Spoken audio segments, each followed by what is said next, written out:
Okay, got your attention. Well, I want to speak about now about languages and learning them and what I think about how language should be taught.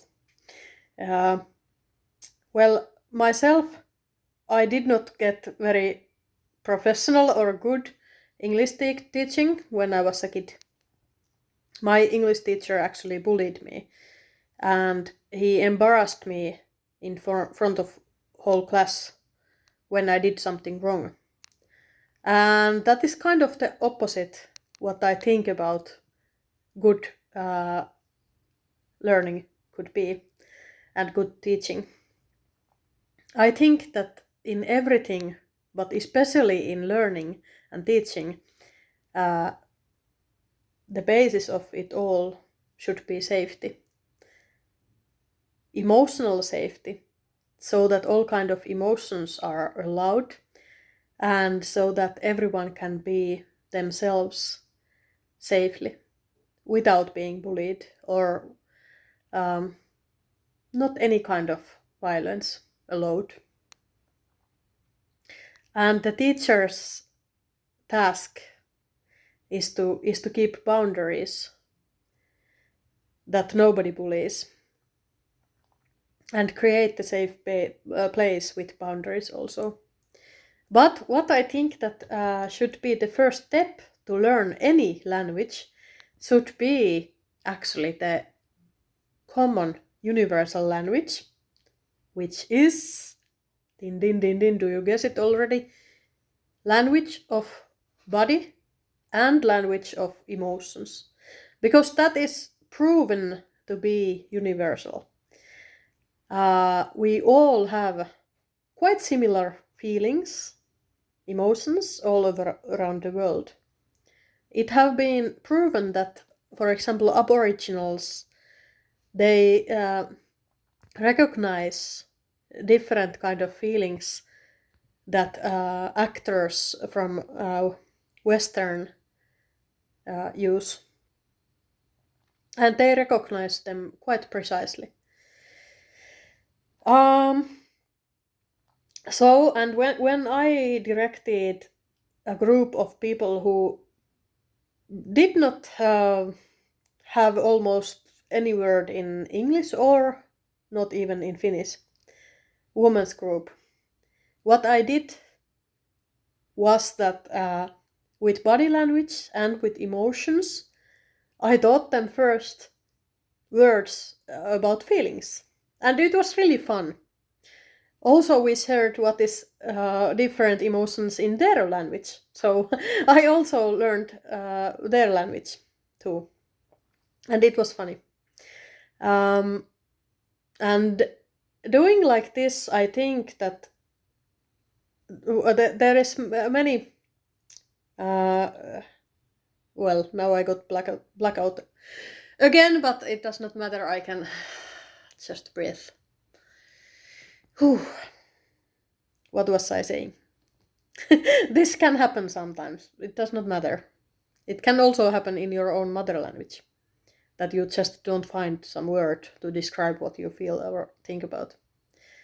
Um, so we can use pantomime, we can use alias game to express and teach new words, act some emotions or show them naturally and name them. And that can be the basis. And there is many good things about doing like this. Benefits.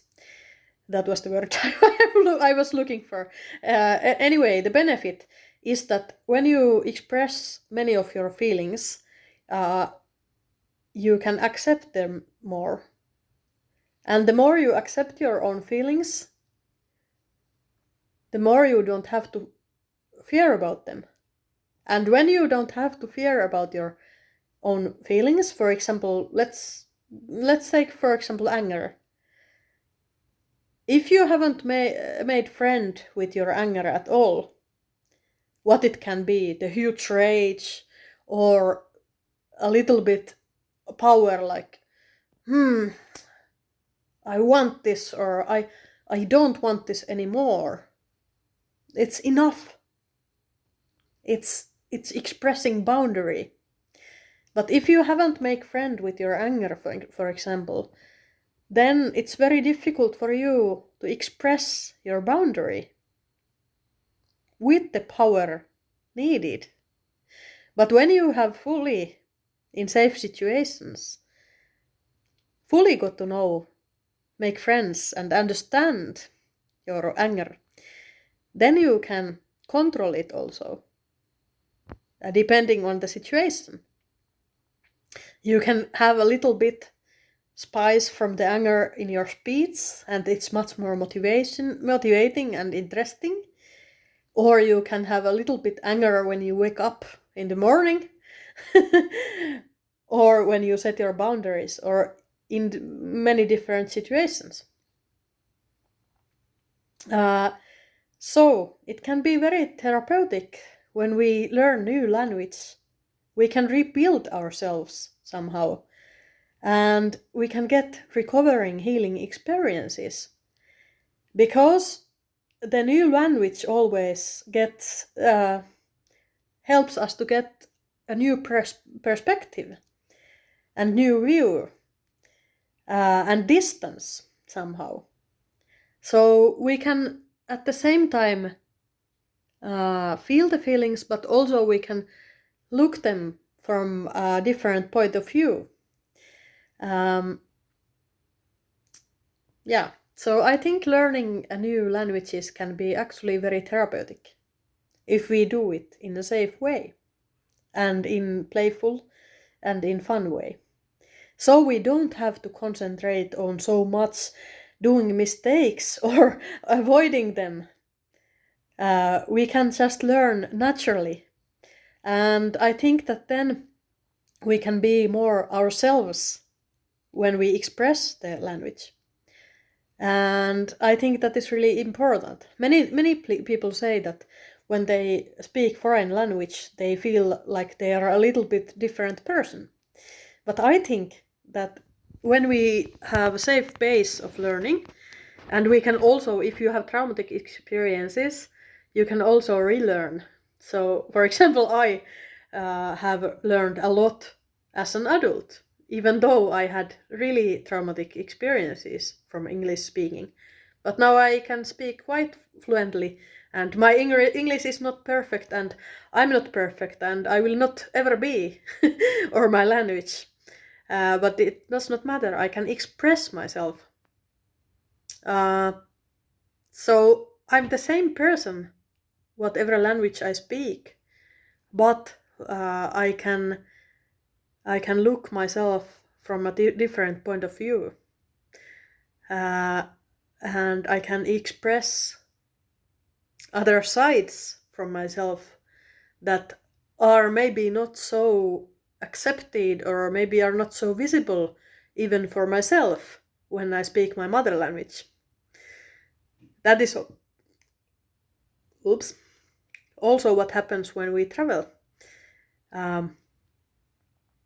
Well, personally, I don't like to fly because of the climate issues, but I want to travel by land. Traveling by land. For example, I have cycled 1 month in Europe, and when we go deep into other culture, we can also do that in our own culture, because in every country there are so many people who have moved from other country, and we can learn a lot from other countries and cultures. Then we also can mirror, reflect each others and ourselves from new perspective. Thank you.